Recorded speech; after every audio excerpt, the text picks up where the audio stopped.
പ്രവീൺ പുരുഷോത്തമൻ നൽകും വിശദാംശങ്ങൾ. പ്രവീൺ, കൃത്യമായ ചോദ്യം തന്നെയാണ് പ്രതിപക്ഷ നേതാവും ചോദിക്കുന്നത്.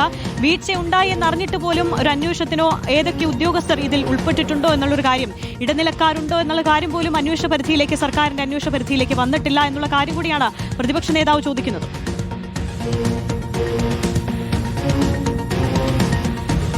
ആര്യ, പ്രതിപക്ഷ നേതാവ് വി ഡി സതീശൻ ശബരിമല ദ്വാരപാലക ശില്പ പാളി വിഷയത്തിൽ ഗുരുതരമായിട്ടുള്ള ആരോപണങ്ങൾ ഇപ്പോൾ ഉന്നയിക്കുന്നു. ശബരിമലയിൽ കൃത്യമായും അവിടെ കളവാണ് നടന്നിട്ടുള്ളത്. സ്പോൺസർമാർ അവിടെ നിന്നും അനുമതിയോടുകൂടി കൊണ്ടുപോയത്, അതിന്റെ ഉത്തരവാദികൾ ആരാണെന്ന് കൃത്യമായി കണ്ടെത്തണം. ഒന്നാം പിണറായി സർക്കാരിലെ ദേവസ്വം വകുപ്പ് മന്ത്രി, ഒപ്പം തന്നെ രണ്ടാം പിണറായി സർക്കാരിലെ ദേവസ്വം വകുപ്പ് മന്ത്രി, ഈ രണ്ട് കാലഘട്ടത്തിലെ രണ്ട് മന്ത്രിസഭകൾ ഉള്ളപ്പോഴുള്ള ദേവസ്വം ബോർഡ് പ്രസിഡന്റുമാർ, ഇവർക്കെല്ലാം ഇക്കാര്യത്തിൽ തുല്യ പങ്കാളിത്തമുണ്ടെന്ന് പ്രതിപക്ഷ നേതാവ് കുറ്റപ്പെടുത്തുന്നു. ഇക്കാര്യത്തിൽ കൃത്യമായിട്ടുള്ള അന്വേഷണം നടക്കണം എന്ന് പറയുന്നു. അതായത് നിയമപ്രകാരം ശബരിമലയിലെ അറ്റകുറ്റപ്പണികൾ ശബരിമലയുടെ പരിസരത്ത് വെച്ച് തന്നെ നടത്തണമെന്നുള്ളപ്പോൾ എങ്ങനെയാണ് ആ സ്വർണ്ണപ്പാളികൾ അല്ലെങ്കിൽ ആ ചെമ്പ് പാളികൾ സ്വർണം പൊതിയുന്നതിനായി, സ്വർണം പൂശുന്നതിനായി ശബരിമലയ്ക്ക് പുറത്തു പോയത്? അതിൽ ആർക്കൊക്കെ പങ്കുണ്ട് എന്ന് കൃത്യമായി അന്വേഷിക്കണമെന്നും പ്രതിപക്ഷ നേതാവ് വി ഡി സതീശൻ പറയുന്നുണ്ട്. ഏതായാലും ഇക്കാര്യത്തിൽ സമഗ്രമായ അന്വേഷണം ആവശ്യപ്പെടുന്നു. ഒപ്പം തന്നെ ഇത് കളവാണ് നടന്നിരിക്കുന്നത്. ഇതിന്റെ കാര്യത്തിൽ ഇങ്ങനെ സ്വർണം പൂശാൻ കൊണ്ടുപോയ വിഷയത്തിൽ കൃത്യമായിട്ടുള്ള കമ്മീഷൻ പലർക്കും കിട്ടിയിട്ടുണ്ട്. അത് ആർക്കൊക്കെയാണെന്ന് അന്വേഷിച്ച് കണ്ടെത്തണമെന്ന കാര്യം കൂടി പറയുന്നുണ്ട്. ഒപ്പം തന്നെ വിവിധ ആവശ്യങ്ങൾക്കായി ശബരിമലയിൽ ഈ സ്പോൺസർമാർ അല്ലെങ്കിൽ ഇങ്ങനെയുള്ള കാര്യങ്ങൾക്ക് പുറത്തേക്ക് കൊണ്ടുപോകുന്നത് അത് ആരുടെയൊക്കെ അറിവോട് കൂടിയാണെന്നുള്ള കാര്യം കൂടി കണ്ടെത്തണമെന്നും പറയുന്നുണ്ട്.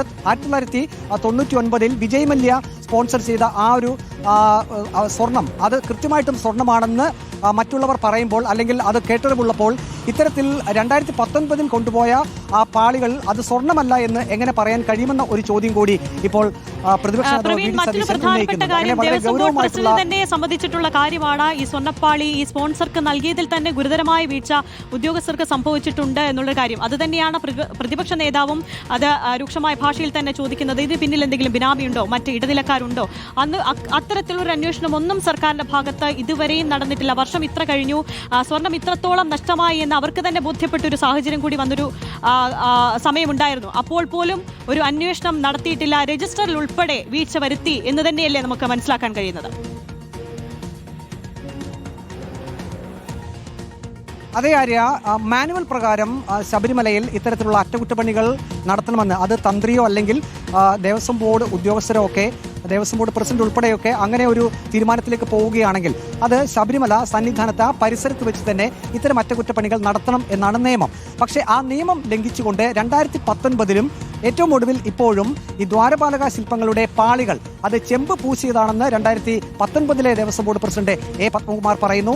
ഇപ്പോൾ ഈ സമയത്തും ഈ വർഷവും അത് 40 വർഷത്തെ ഗ്യാരണ്ടിയോടുകൂടി സ്വർണം പൂശിയ ആ പാളികൾ അത് ആ ഒരു കാലദൈർഘ്യം എത്തുന്നതിന് മുമ്പ് തന്നെ നിറം മങ്ങുകയും പിന്നീടും അത് ചെന്നൈയിലേക്ക് കൊണ്ടുപോയി അറ്റകുറ്റപ്പണി നടത്താൻ തീരുമാനിക്കുകയും ചെയ്യുന്നു. ഈ രണ്ട് പ്രാവശ്യവും സന്നിധാനത്തിന് പുറത്തേക്ക് കൊണ്ടുപോയാണ് അറ്റകുറ്റപ്പണി നടത്തിയത്. അപ്പോൾ മാനുവൽ പ്രകാരമുള്ള കാര്യങ്ങളല്ല അവിടെ നടന്നിരിക്കുന്നത്. മാനുവലിൽ പറഞ്ഞിരിക്കുന്നതിന് വിരുദ്ധമായി ആ പാളികൾ സന്നിധാനത്ത് നിന്നും പുറത്തേക്ക് കൊണ്ടുപോയിരിക്കുന്നു. അപ്പോൾ അതിന് 2019 ദേവസ്വം ബോർഡ് പ്രസിഡന്റിനും ഒപ്പം തന്നെ ഇപ്പോഴത്തെ ദേവസ്വം ബോർഡ് പ്രസിഡന്റും ഒക്കെ തുല്യ ഉത്തരവാദിത്തമുണ്ട് എന്ന് തന്നെയാണ് പ്രതിപക്ഷ നേതാവ് വി ഡി സതീശൻ പറയുന്നത്. മറ്റൊരു പ്രധാനപ്പെട്ട കാര്യം, 1999 വ്യവസായി വിജയ് മല്യ ശബരിമല ക്ഷേത്രത്തിന്റെ അതിന്റെ ശ്രീകോവിലിന്റെ മുകൾ വശം ആദ്യം സ്വർണം പൂശാൻ തീരുമാനിക്കുന്നു. പിന്നീട് ദേവസ്വം ബോർഡ് അധികൃതരുമായൊക്കെ സംസാരിച്ച് ഹൈക്കോടതിയുടെ ഒക്കെ അനുമതി ആ കാലഘട്ടത്തിൽ കിട്ടുന്നു. അങ്ങനെ ആദ്യ പടി എന്നുള്ള നിലയിൽ ശ്രീകോവിലിന്റെ മേൽക്കൂരയാണ് ആദ്യം സ്വർണം പൂശിയത്.